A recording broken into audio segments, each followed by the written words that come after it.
আমার কাকিমা দেখতে অনেক সুন্দরী ছিল।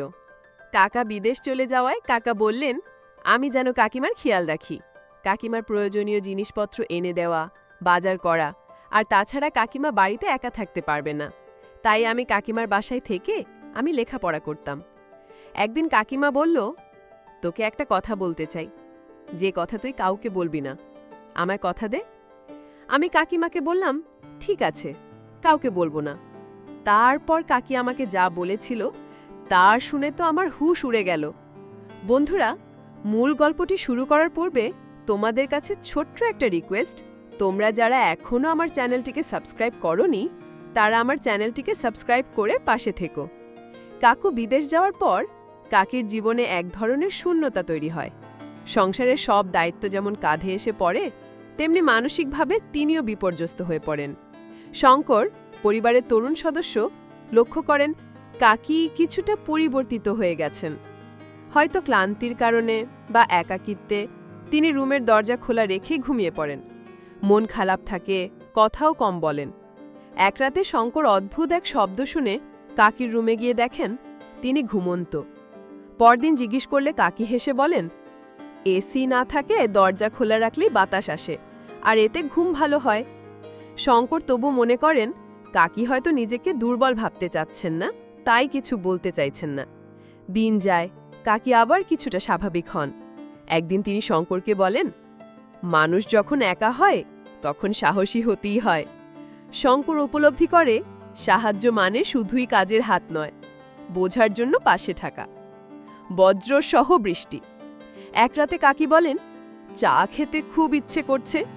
শঙ্কর চা বানিয়ে দেন। কাকি জানালার পাশে দাঁড়িয়ে আকাশ দেখেন, যেন জীবনের একটা ভার হালকা করতে চাইছেন। শঙ্কর আরেকবার উপলব্ধি করেন বয়স, সম্পর্ক, আত্মীয়তার বাইরেও মানুষের ভেতরের কথা বুঝে ওঠা অনেক জরুরি।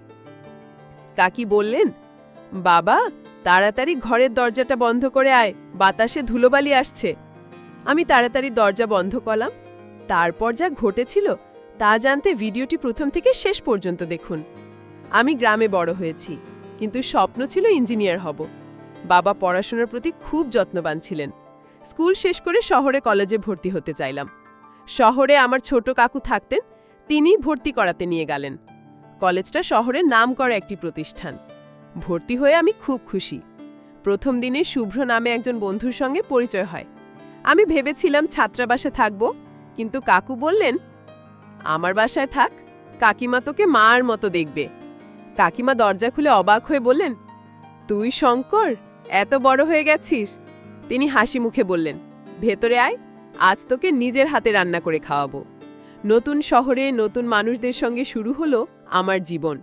সকালে কলেজ, সন্ধ্যায় পড়া, রাতে কাকিমার রান্না। এই রুটিনে অভ্যস্ত হয়ে উঠছিলাম। কাকিমা খুব যত্ন নিতেন, খাওয়া, ক্লাস, বিশ্রাম সবকিছুতে খেয়াল রাখতেন। তবে একটা বিষয় খেয়াল করতাম, কাকু বাসায় থাকলে কাকিমা কিছুটা গম্ভীর থাকতেন, আর কাকু বাইরে গেলে তিনি অনেকটা প্রাণবন্ত হয়ে উঠতেন। আমি ভাবতাম হয়তো সংসারের চাপ কমে গেলে মানুষ হালকা বোধ করে। একদিন কলেজ থেকে ফিরতে দেরি হলো। কাকিমা টেবিলের পাশে বসেছিলেন, মুখটা ক্লান্ত দেখাচ্ছিল।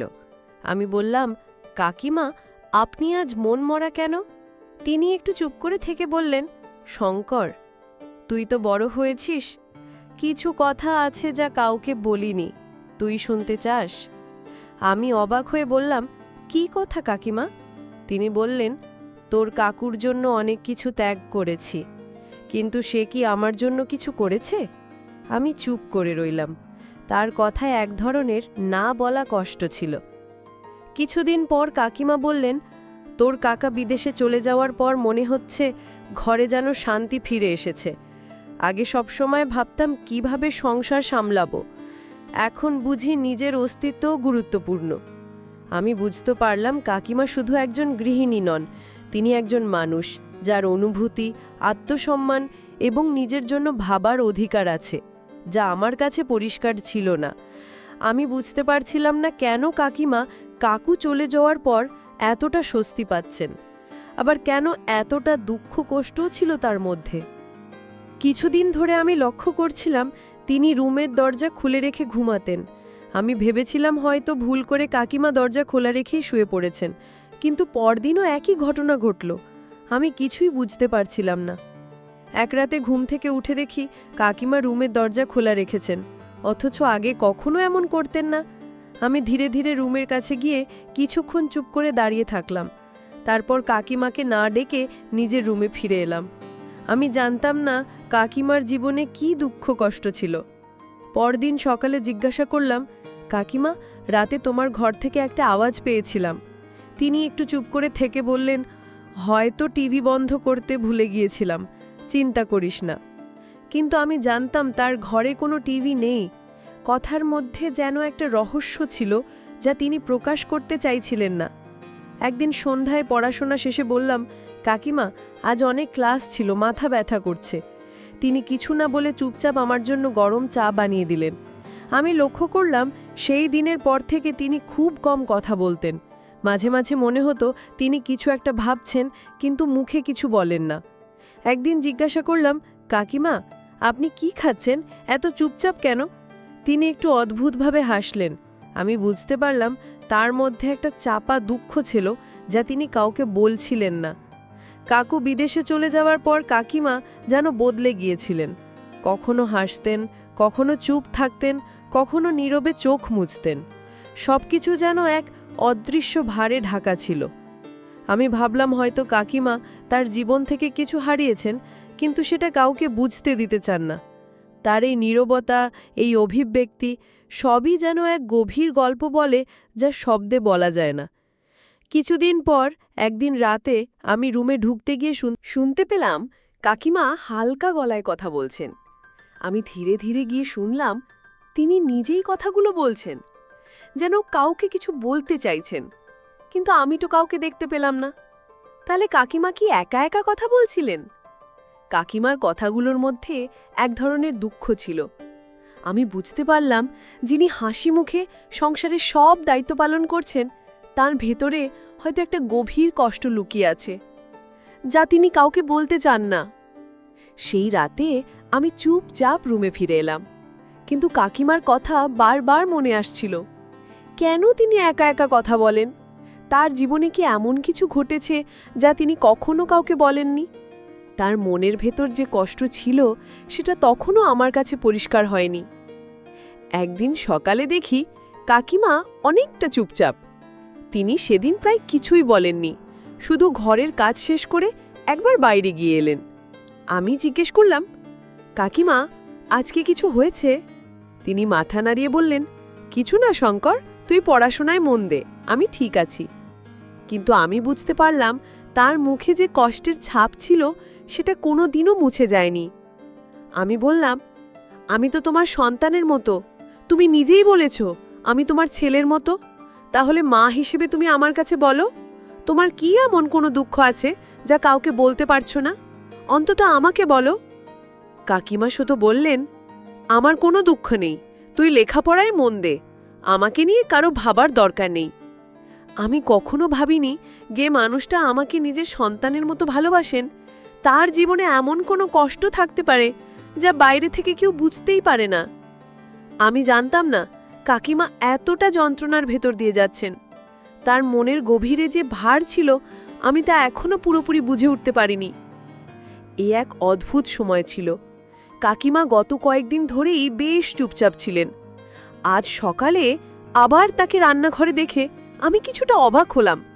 তিনি রান্নার কাজ করতে করতে হঠাৎ বললেন, শঙ্কর, জানিস তো, অনেক সময় মানুষ নিজের জীবনের অনেক কিছু চাপা দিয়ে রাখে, শুধু তারা অন্যের জন্য হাসি খুশি থেকে বেঁচে থাকে।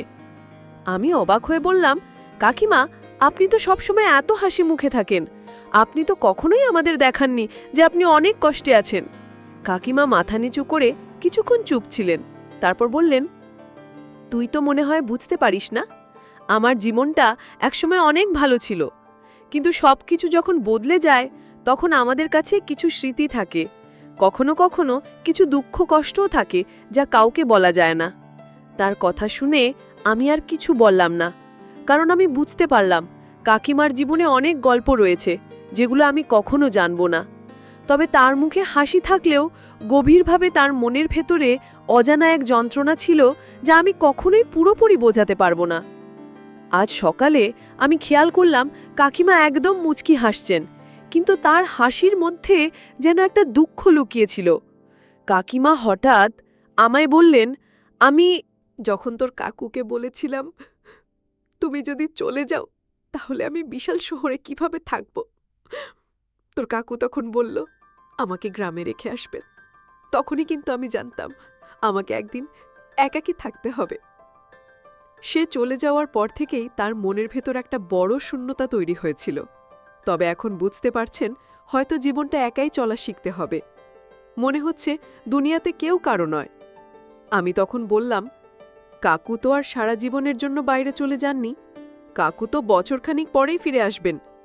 কাকিমা আমার কথা শুনে কান্না করতে লাগলেন, যা আমি আগে কখনো দেখিনি। তার কথাগুলো খুবই দুঃখভারী ছিল, তবে সেগুলো ছিল জীবনের এক কঠিন বাস্তবতা। আমি তবুও কিছু বললাম না, কারণ আমি জানতাম কাকিমার মনের মধ্যে একটা বিশাল দুঃখ কষ্ট আছে যা তিনি কাউকে কখনো বলেননি। সপ্তাহের পর সপ্তাহ পেরিয়ে গেল, কিন্তু কাকিমার চুপচাপ থাকার কারণে আমি আরও চিন্তিত হয়ে পড়লাম। একদিন সন্ধ্যায় আমি কাকিমাকে গিয়ে বললাম, কাকিমা, আপনি তো কিছু বলছেন না, কেমন আছেন আপনি? কোনো সমস্যায় পড়েছেন? কাকিমা একটু সময় নিলেন, তারপর ধীরে ধীরে বললেন, এখন আমি অনেক কিছু বুঝতে শিখেছি শঙ্কর। জানিস, এই শহরে এসে মনে হয়েছিল নতুন জীবন শুরু করব, কিন্তু আসলে কিছুই নতুন হয়নি। আমার জীবনের পুরনো স্মৃতিগুলো সবসময় আমার চোখে ভেসে ওঠে। আমি বললাম, আপনার জীবনের স্মৃতিগুলো যদি আমার সঙ্গে ভাগ করে নিতে চান আমি শুনতে প্রস্তুত, কিন্তু কাকিমা বললেন, না, আমি বলতে চাই না। তার চোখে যেন এক ধরনের ভয় ছিল, যেন তিনি কিছু লুকিয়ে রাখছেন যা তাকে ভেতরে ভেতরে কষ্ট দিচ্ছে। একদিন বিকেলে আমি বই পড়ছিলাম আর কাকিমা রান্নাঘরে ছিলেন।